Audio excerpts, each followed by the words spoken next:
네, 지금 시간을 보니 대학 수학능력시험 1교시 시험이 한창 진행 중일 것 같습니다. 55만 수험생 여러분, 그동안 정말 고생하셨습니다. 학부모님도 선생님도 모두 수고하셨습니다. 그간의 수험생 여러분의 노력에 응원을 보내면서 좋은 결실을 맺을 수 있기를 기원합니다. 오늘 본회의가 개최됩니다. 오늘은 본회의에서 54건의 법안을 처리할 예정입니다. 민주당이 지속적으로 추진해온 민생법안이고 또 국민께 약속드린 국정과제 법안들로 국민의 삶을 개선시킬 주요한 법안들입니다. 하지만 여전히 처리해야 할 민생법안들이 산적합니다. 민생과 국민 안전을 위해서 초당적인 여야의 협력이 필요합니다. 그래서 제안합니다. 잠시 멈춰있는 여야 민생경제협의체의 가동을 국민의힘에 제안합니다. 올해가 얼마 남지 않았습니다. 시급한 민생법안 그리고 민생현안들을 더는 미룰 수 없습니다. 민생경제를 위해서 국회가 또 여야가 지혜를 모아야 합니다. 민생경제협의체를 비정쟁 평화지대로 삼아서 이 협의체에서만큼은 민생을 위해 여야가 협력해 나가기를 촉구합니다. 국민보다 앞서는 것은 없습니다. 국민의힘도 다르지 않다고 생각합니다.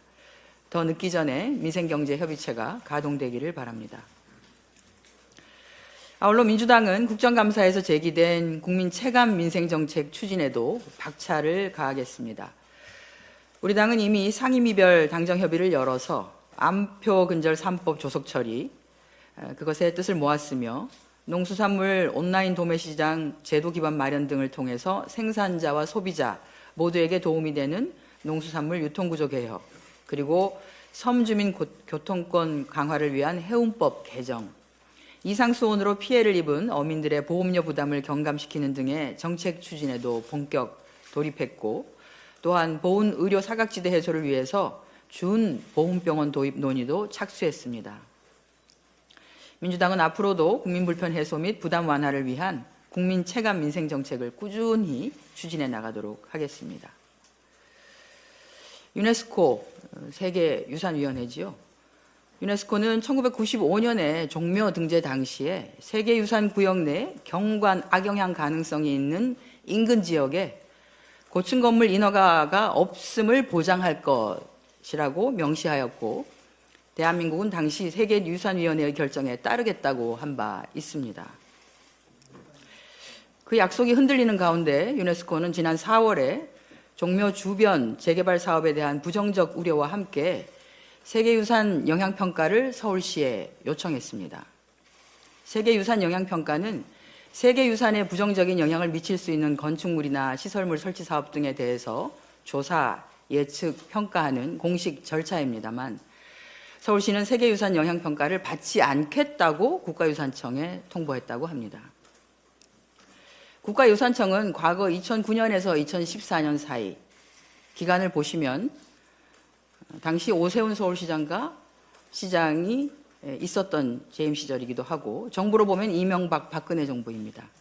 해당 기간에 서울시의 종묘 인근 재개발 사업에 대해서 이미 심의하였고, 그 당시 건물의 높이는 옥탑을 포함해서 최대 71.9m 높이로 조건을 부여한 바 있습니다. 높이가 2배나 높아졌습니다. 140m를 넘는 건물은 국가유산청의 심의 결과를 넘어서도 한참을 넘어서는 높이입니다. 떳떳하다면 세계유산 영향평가를 또 국가유산청과의 협의를 진행하기 바랍니다. 종묘는 오세훈 개인의 것이 아닙니다. 세계유산으로 지정된 종묘는 이제 세계인이 함께 보존해야 할 의무를 지는 유산입니다. 서울시도 오세훈 개인의 것은 아닙니다. 이상입니다. 다음은